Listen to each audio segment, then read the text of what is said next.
As the death toll climbs in the Bahamas, the Carolinas brace for Hurricane Dorian's possible landfall. Thanks for staying with us. I'm Mike Black. And I'm Connor Board. Fox News correspondent Lauren Blanchard is in Atlantic Beach, Florida with more.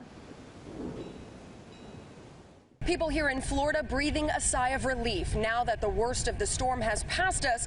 But in the Carolinas, we're already seeing power outages as Dorian continues its way up the coast. The time to get out is running out, because once the wind speeds get up to about 40 or 45 miles an hour, the emergency crews will not be able to come in and get you.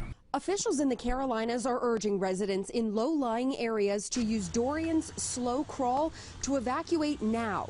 The storm continues creeping up the Atlantic coast, but forecasters still cannot say whether Dorian will make landfall.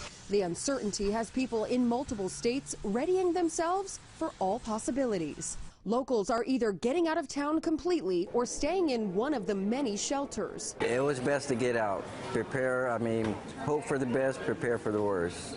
I'm preparing for the worst. Dorian's powerful winds have already whipped up huge storm surges and dangerously strong currents. Here in Florida, a woman had to be rescued when she was pulled into the water while standing on shore. Conditions are expected to remain treacherous from the Sunshine State up through Georgia into the Carolinas. Dorian's slow pace means coastal areas could go through several high tide cycles with a risk of flash flooding through Friday. Even the Coast Guard is making adjustments by moving operations inland. The storm is affecting so much.